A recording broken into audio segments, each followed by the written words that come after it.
pueblo. Gracias a Él conquistaron reinos, tomaron ciudades. En su nombre fue cantando, otra vez gritando, acompañado de sonido de bocina. Fue cantando, otra vez gritando, a viva voz a su Dios. Columna de fuego, nube en el desierto, peña de Oreb para todo el sediento. Columna de fuego, nube en el desierto, peña de Oreb para todo el sediento.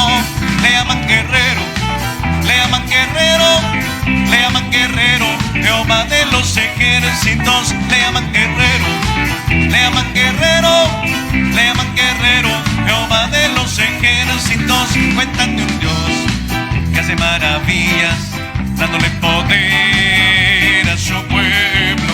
Gracias a Él conquistaron reinos, tomaron ciudades. En su nombre fue cantando, otra vez gritando, acompañado de sonido de bocina.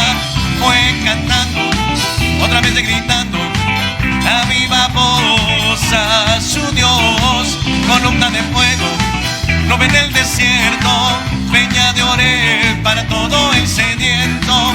Columna de fuego, nube en el desierto, peña de Oreb para todo el sediento. Le llaman guerrero, le llaman guerrero, le llaman guerrero, Jehová de los ejércitos. Le llaman guerrero, le llaman guerrero, le llaman guerrero, Jehová de los ejércitos. Aleluya. Eres el todopoderoso Señor, eres el gran yo soy, el único digno de alabanza y de adoración. Le llaman guerrero, le llaman guerrero, le llaman guerrero, Jehová de los ejércitos. Le llaman guerrero, le llaman guerrero, le llaman guerrero, Jehová de los ejércitos. Le llaman guerrero, le llaman guerrero, le llaman guerrero, Jehová de los ejércitos. Le llaman guerrero, le llaman guerrero, le llaman guerrero, Jehová de los ejércitos. Jehová es mi guerrero.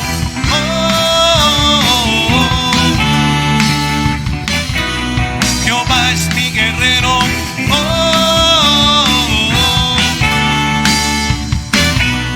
Jehová es mi guerrero.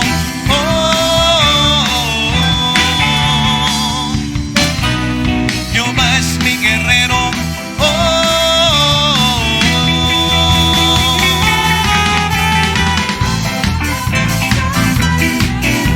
Pues no es mi guerra sino la de Dios. Pues no es mi guerra sino la de Dios.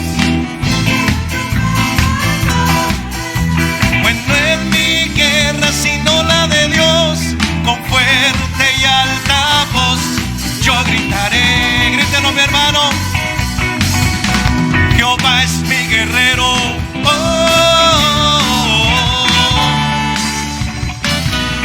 Jehová es mi guerrero.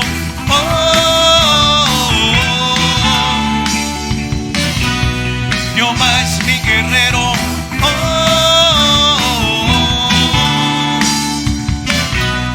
Jehová es mi guerrero.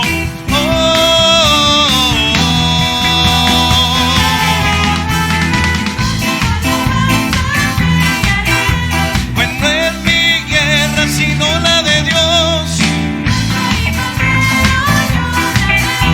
Pues no es mi guerra sino la de Dios. Pues no es mi guerra sino la de Dios. Con fuerte y alta voz yo gritaré.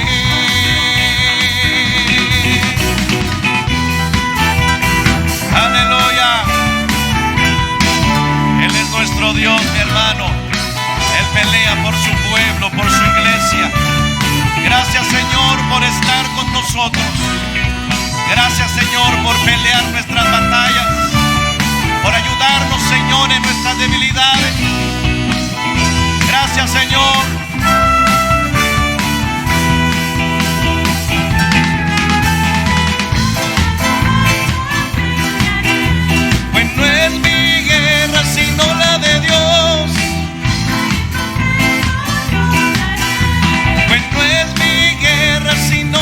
de Dios. Pues no es mi guerra sino la de Dios. Con fuerte y alta voz yo gritaré. Y cuanto más sabio fue el predicador, tanto más enseñó sabiduría al pueblo, e hizo escuchar, e hizo escudriñar, y compuso muchos proverbios. Procuró el predicador hallar palabras agradables y escribir rectamente palabras de verdad. Las palabras de los sabios son como aguijones y como clavos hincados son los de los maestros de las congregaciones dadas por un pastor. Ahora, hijo mío, a más de esto, sea amonestado. No hay fin de hacer muchos libros, y el mucho estudio es fatiga de la carne. El valor de una sabia enseñanza. Amén.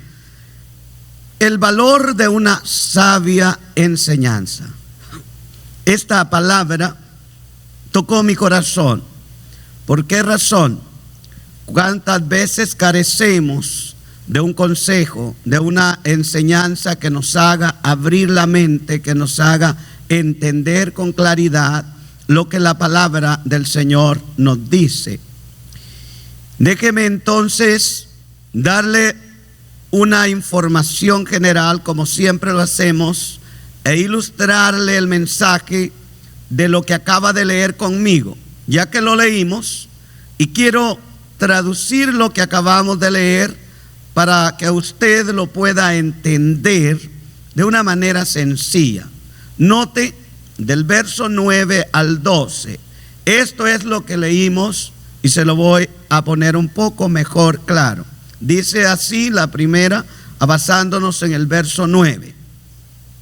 A fin de que sus enseñanzas se grabasen bien en la mente de sus discípulos, el predicador enseñaba especialmente en proverbios, verso 9, es decir, dichos breves, sentenciosos y fáciles de entender.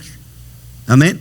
Dichos breves, sentenciosos, pero muy fáciles de entender, habla el predicador. B, los exponía en palabras agradables, como dice el verso 10, es decir, expresivas que daban placer a quienes las oían y suscitaban el interés de los alumnos. Es algo que todo predicador y maestro debe de hacer.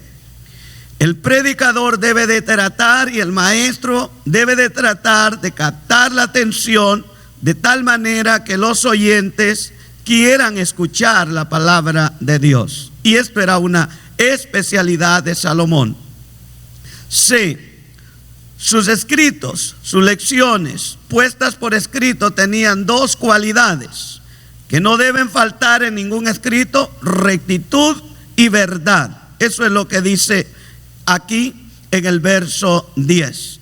Había rectitud, había verdad en las palabras de este predicador, y a la vez un gran poeta y proverbista de la palabra del Señor.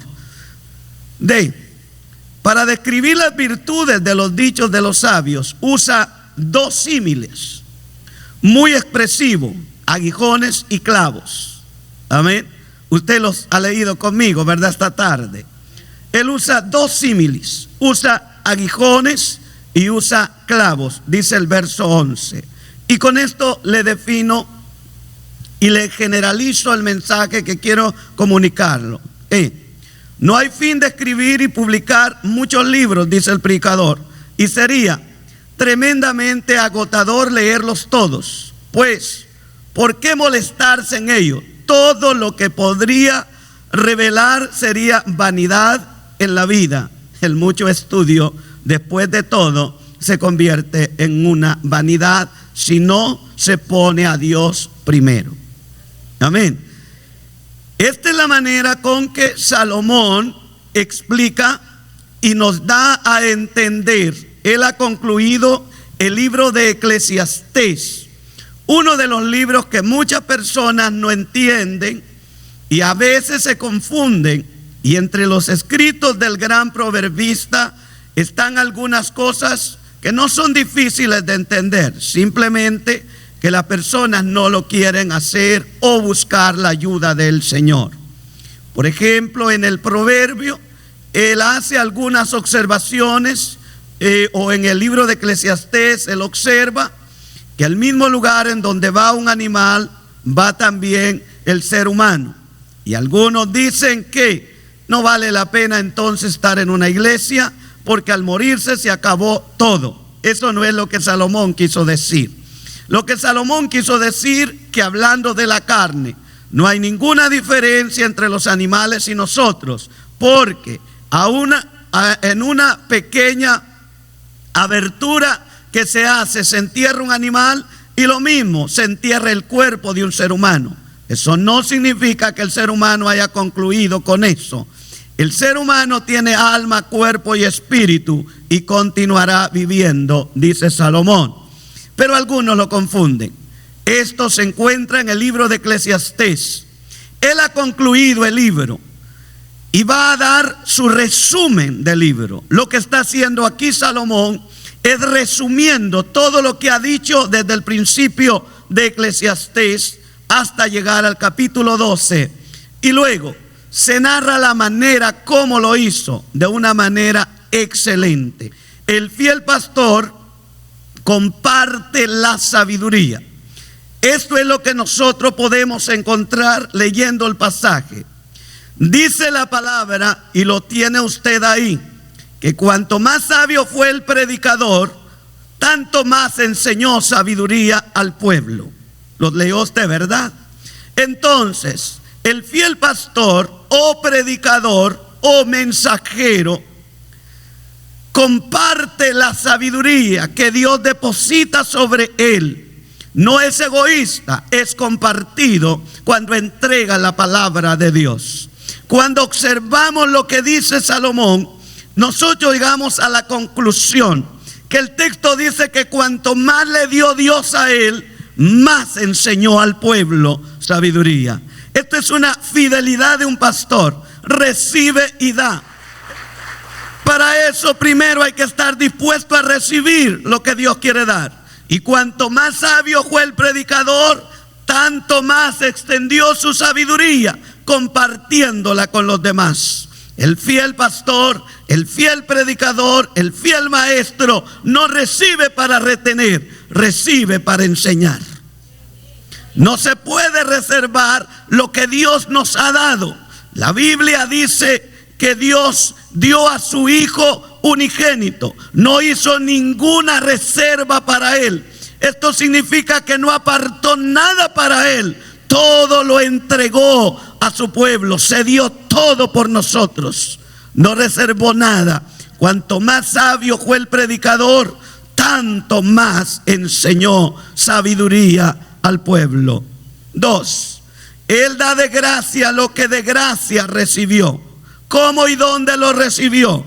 Primera de Reyes, capítulo 3, verso 9 al 10. Vaya conmigo a la Biblia.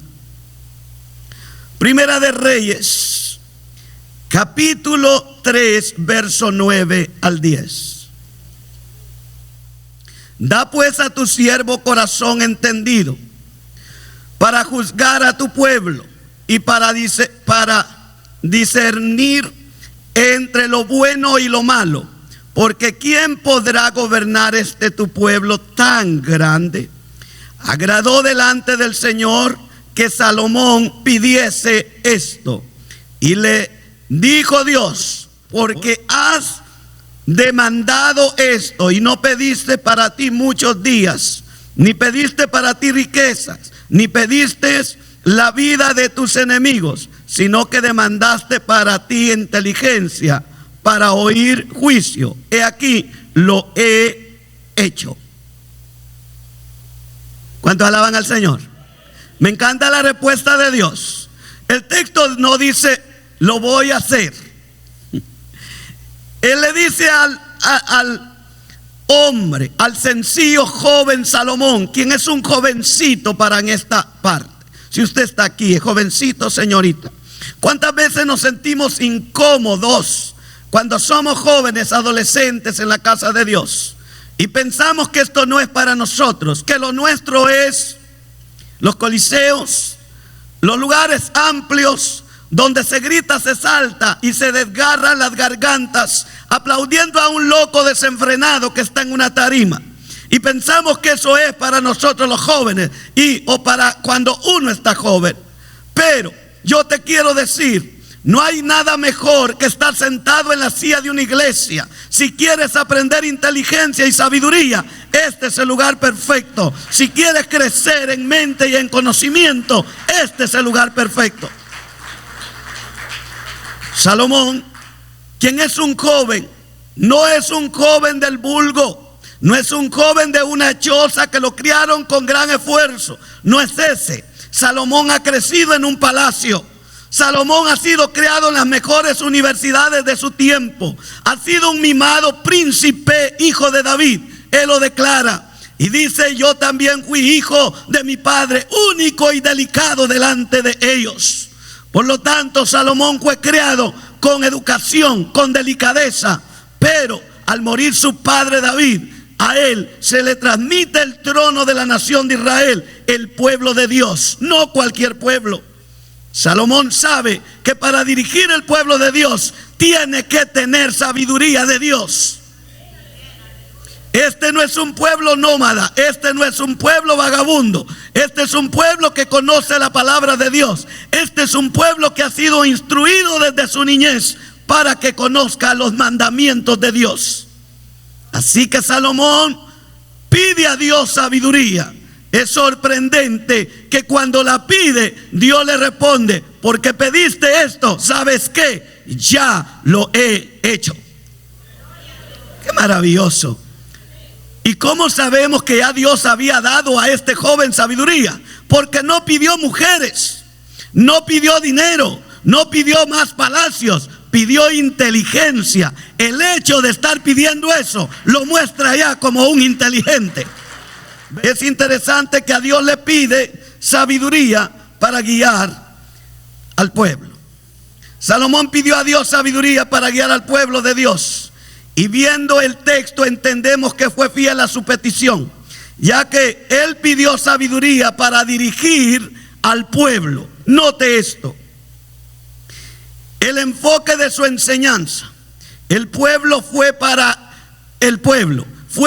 esto que oró y le rogó a Dios que le diera sabiduría. El hebreo que se usa aquí es colet. ¿Y qué significa colet, pastor? Significa uno que congrega al pueblo para instruirlo.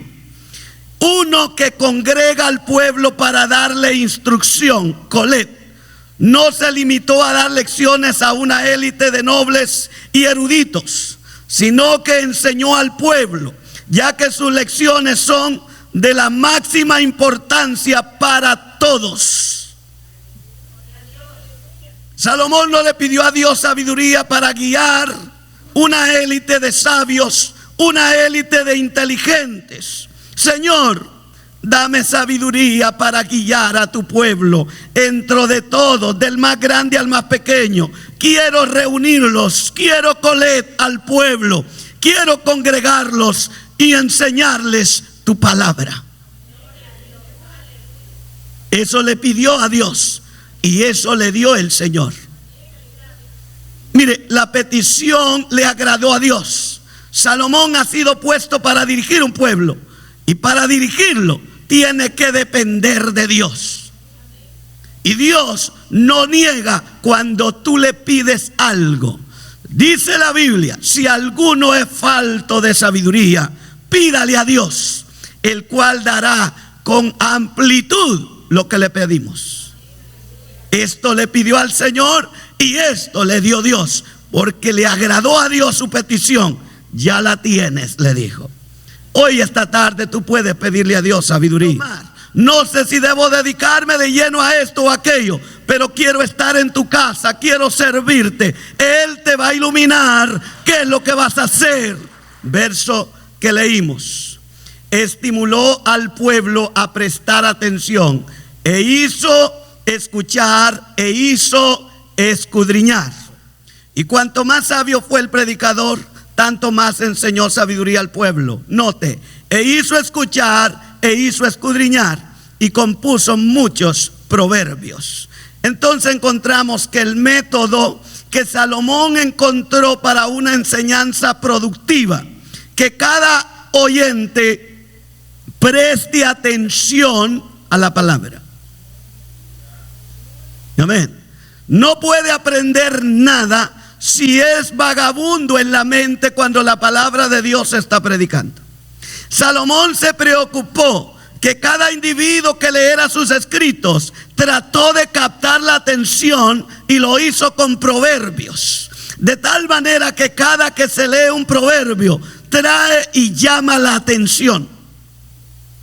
Mira la hormiga, oh perezoso. ¿Cuánto ha leído eso?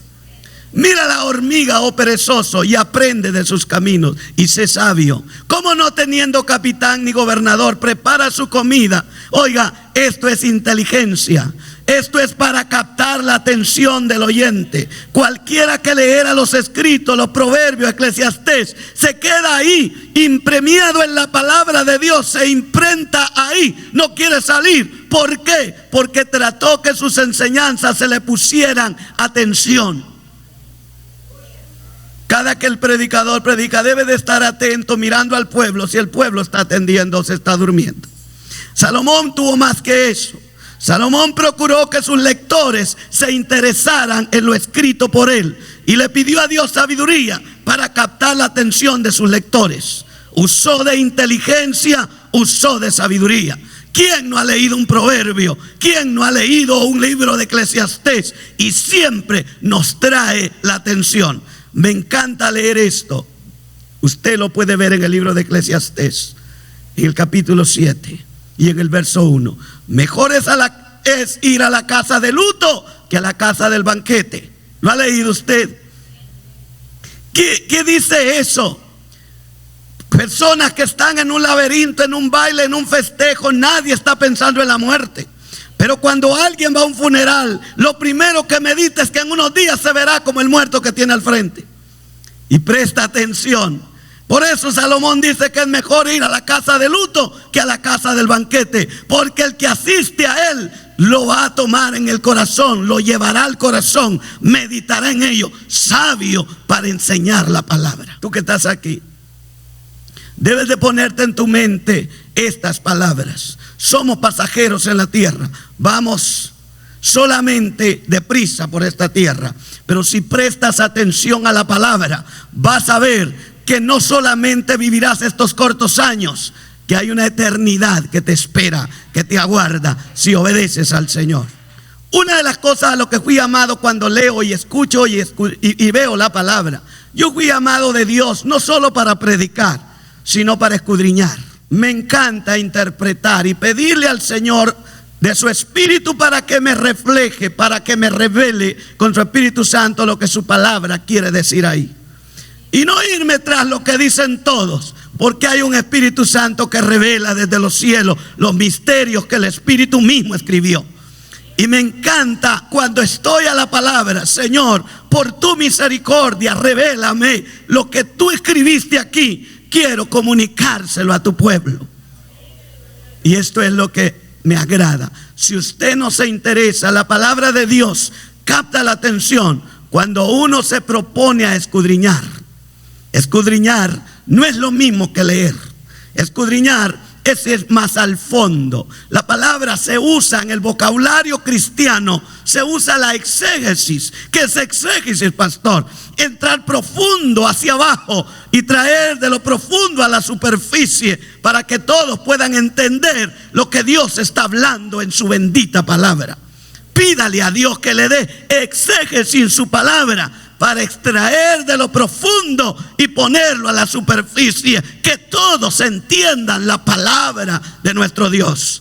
No me cansaré de hablar de su bendita palabra, a fin de que sus enseñanzas se grabasen bien en la mente de sus discípulos. El predicador enseñaba especialmente en proverbios, es decir, dichos breves, como le dije en mi introducción, sentenciosos y fáciles de entender, sentenciosos y fáciles de entender.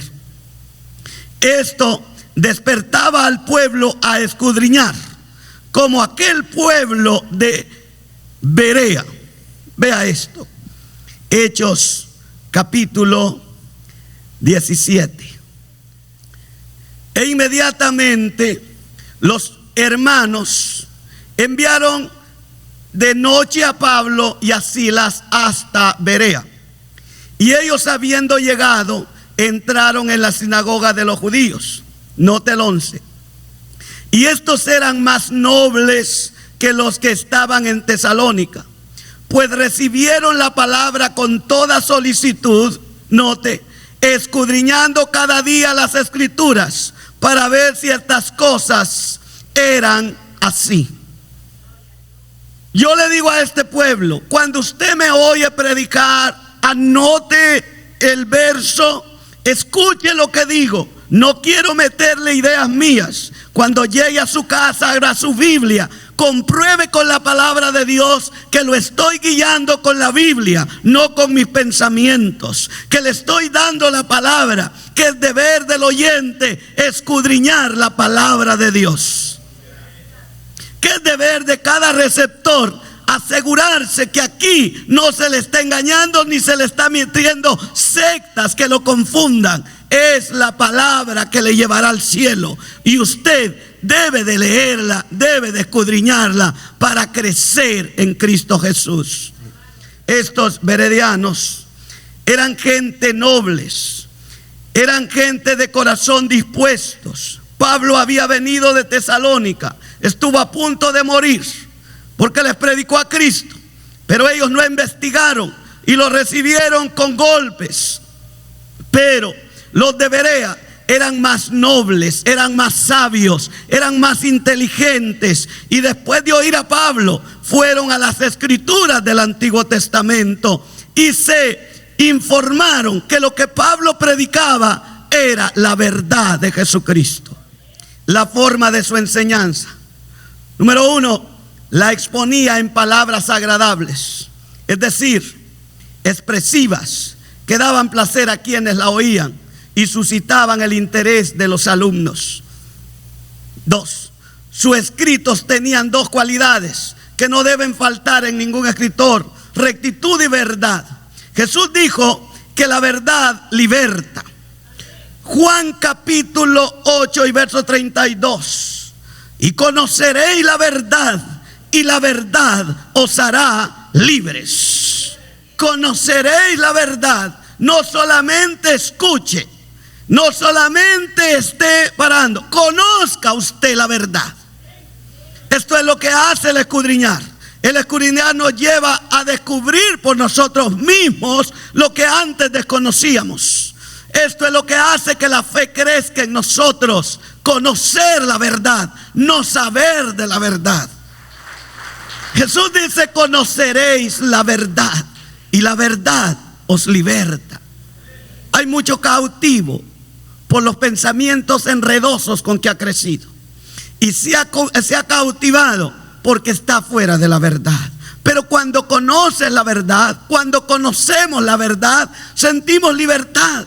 Se nos aclara que ya no vamos a condenación, que ya no somos reos de condenación, que Jesús pagó el precio, y eso me liberta, eso me hace sentir libertad en mi vida.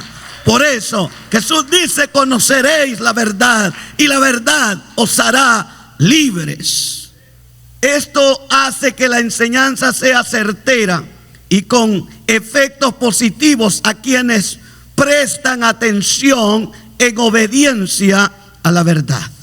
Cuando se lee la palabra, cuando se escucha, la palabra, cuando se escudriña la palabra, cuando se llega a la definición que lo que escuché es la verdad, esto me da a mí con certeza confianza en la palabra de Dios. Esto es lo que Salomón dice e hizo: entre más aprendió sabiduría, más compartió al pueblo, más enseñó al pueblo. Tercero, los efectos certeros de su enseñanza. ¿Cuántos alaban al Señor? Los efectos certeros de su enseñanza. Para describir las virtudes de los dichos de los sabios, usa dos símiles muy expresivos. Él usa dos símiles, aguijadas y clavos. La explicación hermenéutica de esto: clavos hincados, una imagen de la vida nómada. Los clavos fijados en el suelo daban firmeza a la tienda del nómada frente a los embates del viento. Del mismo modo que los clavos en una pared permiten colgar sólidamente objetos para que no caigan al suelo. Alaba al Señor. Las palabras de los predicadores, de los maestros, de las congregaciones, la Biblia utiliza aquí pastores. Son dos símiles que hay que tomar y hay que entender. El nómada es un individuo que no tiene una estructura donde habitar, una casa firme, una casa sólida. Vivía a la intemperie, su casa era una carpa. Él tenía que fijarla al suelo usando clavos y someterla para que cuando el viento viniera, esta casa estuviera firme. Amén. Y en el libro de Isaías encontramos otra explicación. Aquellas que no solamente clavos, sino aguijadas. La aguijada era un utensilio del pastor. El pastor utilizaba un aguijón puntiagudo. Lo utilizaba para hacer mover a los bueyes, a las ovejas, para que agilizaran el paso y se mantuvieran en acción. Alaba al Señor. Lo que Salomón explica, que cada vez que un predicador se para en el púlpito, escudriña la palabra y enseña el mensaje al pueblo, más vale que le prestes atención. Es su palabra la que te dará firmeza en un mundo movible, en un mundo inestable, pero el creyente puede mantenerse estable, afirmándose en la palabra bendita del Dios de gloria. No debemos ser llevados por todo viento de doctrina. ¿Cuántos alaban al Señor? Debemos de tener estabilidad.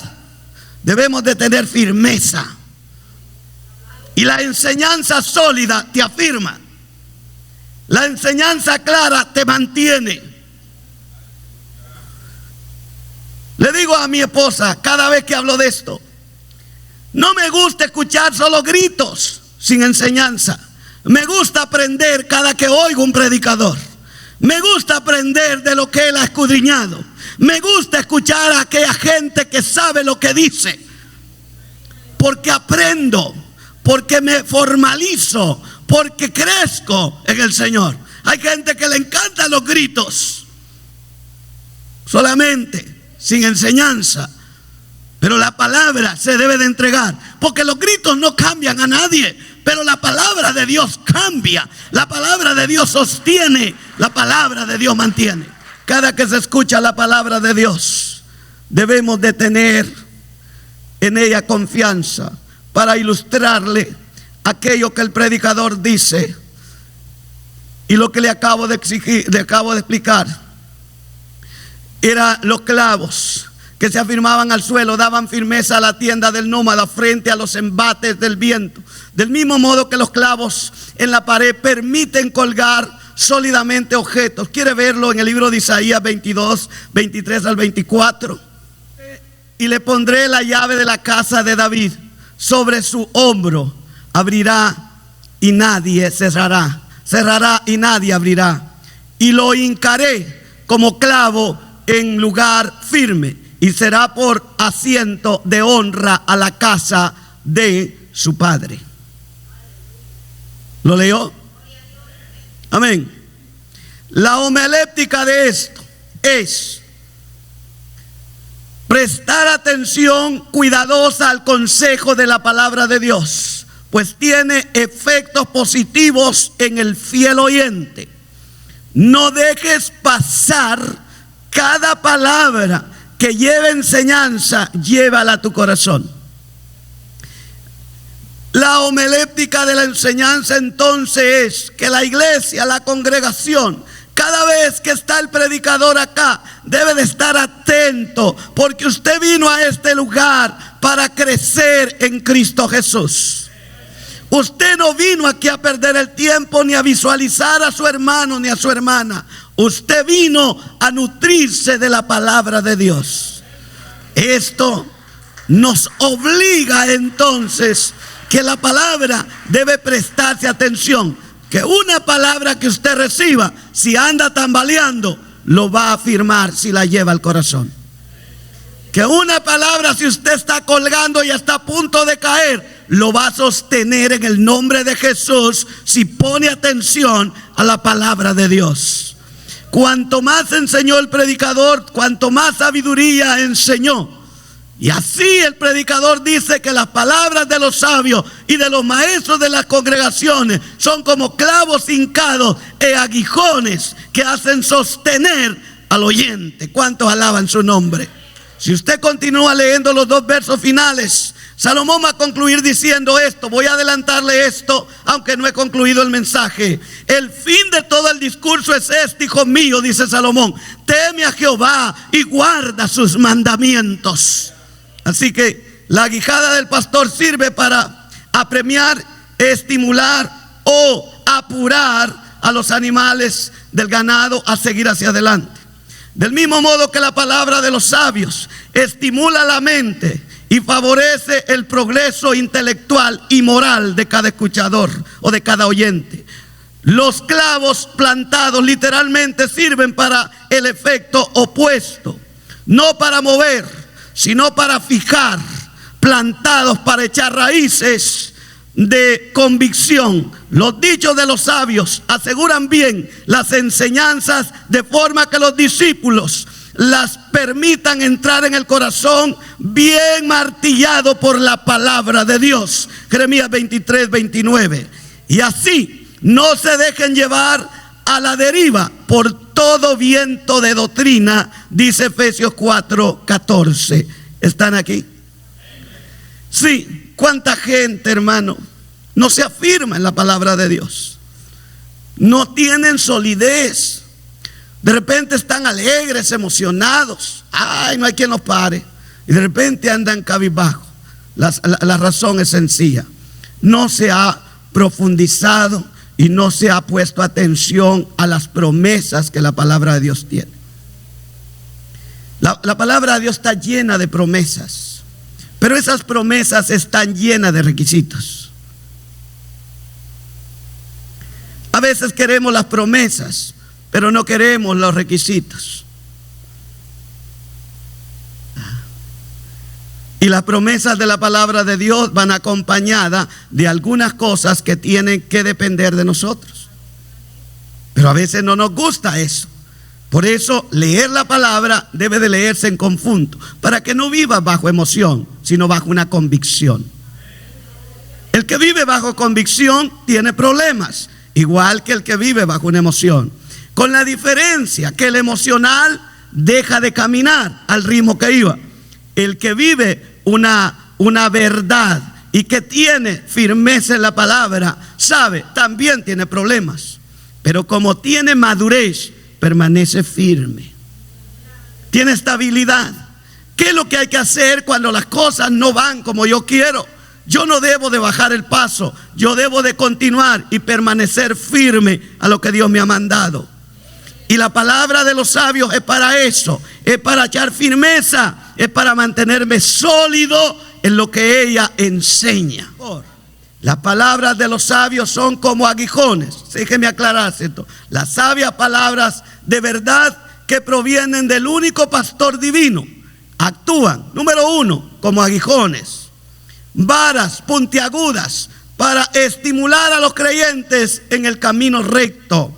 Y 2, como clavos para afirmar la verdad en la mente de ellos. Por lo tanto, la palabra de Dios es mucho más valiosa que todos los libros de sabiduría que tú puedas leer. A veces estamos preocupados por leer libros que a la larga Simplemente van a terminar en un cajón abandonados. Después que haya terminado la escuela, los encontrarás metidos en un cajón donde nunca más los sacarás. Y ni siquiera harán el efecto que tu alma necesita. Pero la palabra de Dios, cada que la saques, va a hacer efecto en tu vida. ¿Estás pasando por un problema? Lee la palabra de Dios. ¿Sientes que se acabó tu mundo, ya no hay más esperanza y el sol no sale para ti? Lee la palabra de Dios. Hay esperanza en la palabra de Dios. Amén. Hay problemas, es verdad, pero hay vida en la palabra de Dios. Yo tengo problemas, iglesia. Muchos problemas. Amén. Muchísimos problemas. Y cuando no encuentro la salida, sabe, acudo al que puede abrirme la puerta. Alabado en su nombre. Porque lo mismo que usted me pasa a mí. ¿Cuántas veces nos encerramos en nuestra mente y se acabó el futuro para nosotros? No van las cosas como esperábamos. Escucha, hay una palabra para ti esta tarde. Dios te tiene en mente y la prueba que está pasando ya va a pasar. Jesús va a sacarte con su mano poderosa.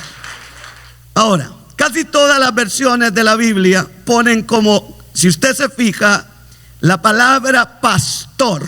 Mírelo usted en el verso 11 de Eclesiastés 12:11. Véalo conmigo. Las palabras de los sabios son como aguijones y como clavos hincados. Son las de los maestros de las congregaciones dadas por un pastor.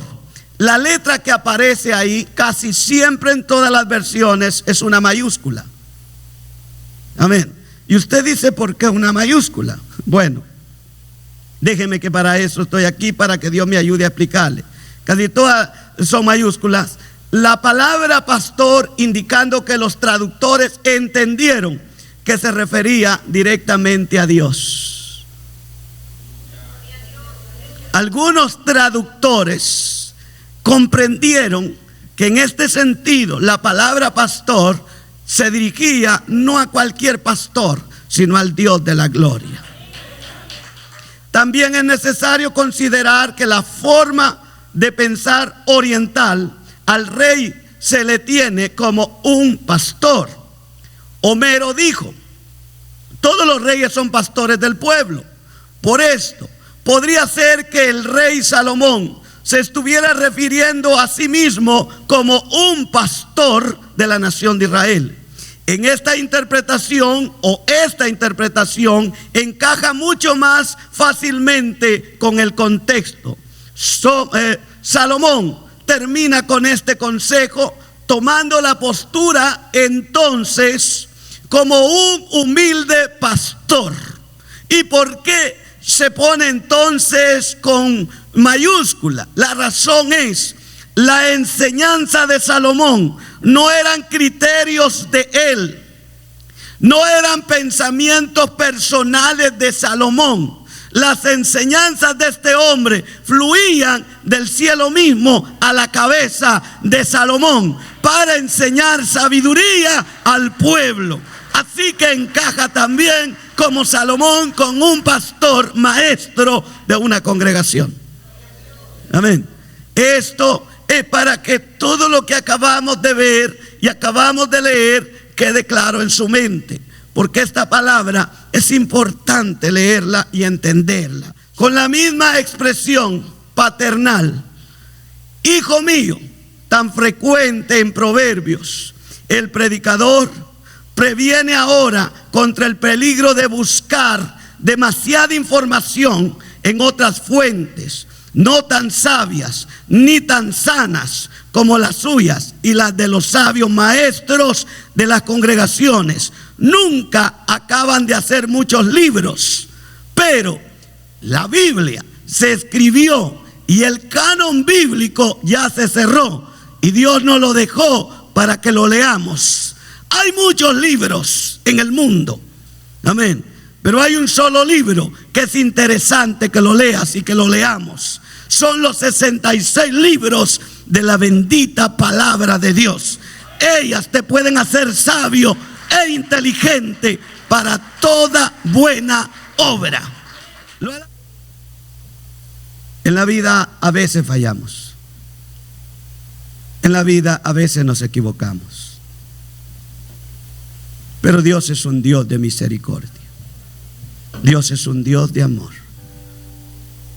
Si conoces a Jesús, si eres discípulo de Cristo, si eres seguidor de Cristo, pero lo estás siguiendo de lejos como iba Pedro en su temor, acércate más y reconcíliate con Jesús. Te hará sabio para toda buena obra.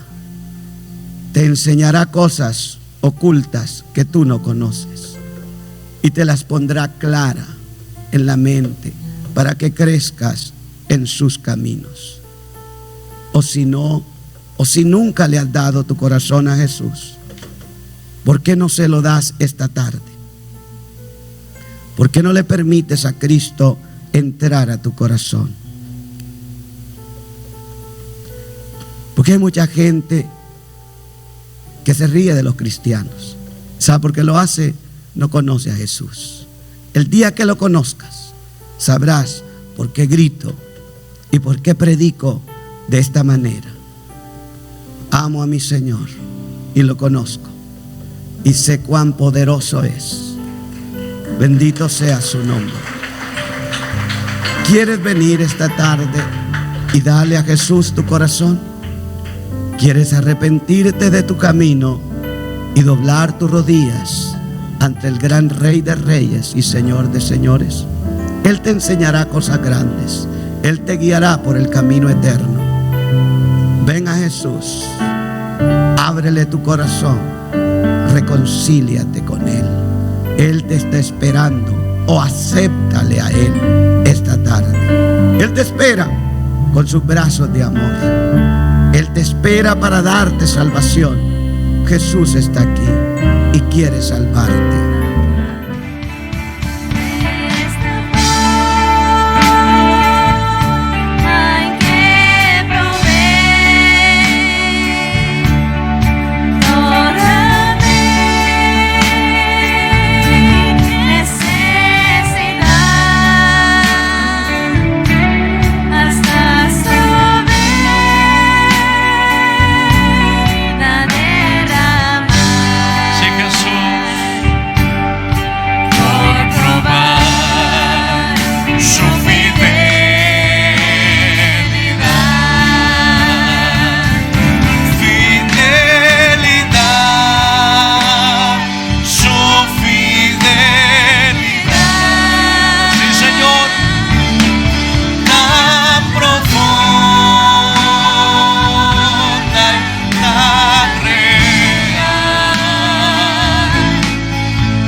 Dile al Señor: estoy de pie, Señor, gracias a tu misericordia, gracias a esa fidelidad tan grande, Señor.